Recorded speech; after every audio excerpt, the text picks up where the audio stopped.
What's going on, guys? It's Brandon back here again. This time for third round series previews. We are already at the conference final. The playoffs this year seem to be flying by.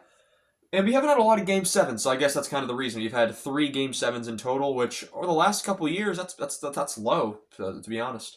But yet no sweeps. There have been no sweeps either. Carolina and Florida.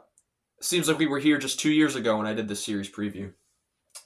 Number 2 in the Metro versus number 3 in the Atlantic. My prediction originally was Florida in 5. My new prediction was is still Florida in 5. Originally it was Tampa in 5 over Carolina, but I decided why not keep it the same. To get here, Carolina beat New Jersey in 5 and then beat Washington in 5. So they've only played 10 games. New Jersey was very hurt when they were playing them, and Washington was a pretender, and that was clear from very early on, before the playoffs even started. Florida, they beat Tampa in 5 to my very much shock, and then they beat Toronto in 7 to my not very much shock. So, 2 different paths. One's played 2 more games than the other, but overall, both of these teams have been in control of the series that they've played, and it's not been really without question. Teams met 3 times during the season. On November 29th, on the first of a back-to-back in Carolina, Florida wins 6-3. And then the next night in Florida, Florida wins 6-0. So they outscore Carolina 12-3 in 2 games. And then on January 2nd, 2025, Carolina wins 3-1 in Florida. And so 2-1 series, regular season series win for the Florida Panthers. In the playoffs, these teams have met once, and it was very iconic. 2023, round 3, the Eastern Conference Final, just 2 years ago. Florida wins that series in 4 straight. It might have been the closest sweep of all time. First game nearly goes to 5 overtimes. Tkachuk scores with 10 seconds left in the 4th overtime to win the game 1. Game 2, it also goes to overtime. Tkachuk gets the winner again in the 1st overtime that time. Game 3, Bobrovsky locks down the net. They win 1-0 off a Sam Reinhart 1-0 win goal. And Game 4, Tkachuk scores again. 4-3 victory with just 4 seconds left. Can't get much of a closer series than you did there, and yet Florida wins every single game of that series to go to the final, where they lose to Vegas, and then since then have won a cup.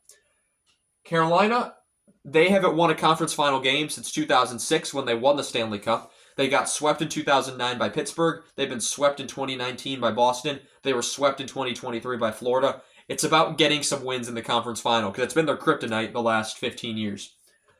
For the Hurricanes, they're the higher seed and will have home ice advantage. Aho leads the way in 10 games, 3 goals, 7 assists, 10 points. Jarvis in 10 games, 4 goals, 6 assists, 10 points. Svechnikov and Gostisbehere also have played 10 games. Svechnikov has 8 goals, 1 assist, 9 points. He's been on fire. Gostisbehere, 3 goals, 4 assists, 7 points. That's all your top 50 scorers, or top 50 point scorers for Carolina. Florida's got some more. Marchand, in 12 games, leads the way, along with Eetu Luostarinen. 3 goals, 9 assists, 12 points for the both of them. Not who I expected to be leading the Panthers in points going into these playoffs. Luostarinen really taking that next step. Marchand, now Boston gets a first-round pick because he played over 50% of the games, and Florida's got him past the past 2 rounds, and he's played a huge part in that, so Florida's like, you know what, that's perfectly okay. Reinhart in 12 games, 4 goals, 7 assists, 11 points. Yeah, I feel like he's flown under the radar a bit. Barkov in 12 games, 3 goals, 7 assists, 10 points. Lundell, 4 goals, 6 assists, 10 points in 12 games. Bennett has 6 goals, 3 assists, 9 points in 12 games. Tkachuk has also been very quiet. 3 goals, 6 assists, 9 points in 12 games. Verhaeghe in 12 games, 4 goals, 4 assists, 8 points. And Nate Schmidt, 12 games, 3 goals, 4 assists, 7 points. Goaltending has been a very big strength of both of these teams.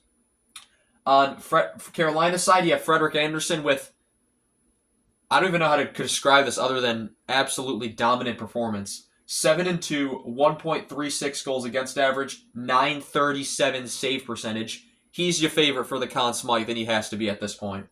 Kochenkov, 1-0, 2.50 goals against average, 900 save percentage, as Andersen was hurt for a game. For Florida, Bobrovsky's been the only goaltender of record. 8-4 with a 2.31 goals against average and a 901 save percentage, which doesn't reflect how well he's played. Overall, I still think Florida's going to win the series. I think Carolina gets 1 game, but the way Florida has been playing, the type of hockey they've been playing, Carolina's been playing a lot of shutdown. They did it against Washington, who plays that same style, and they just did it better. Against New Jersey, they were hurt, and Carolina was able to shut them down really well. And Anderson's numbers look really good because of that. We'll see if Anderson's numbers take a hit from this series, or if Carolina surprises me and makes it to the final for the first time since 2006. Anyway, guys, that's going to be all I have for you guys on this one. I want to thank you all so much for watching this video, and I shall see you all in the next one. Have a good one.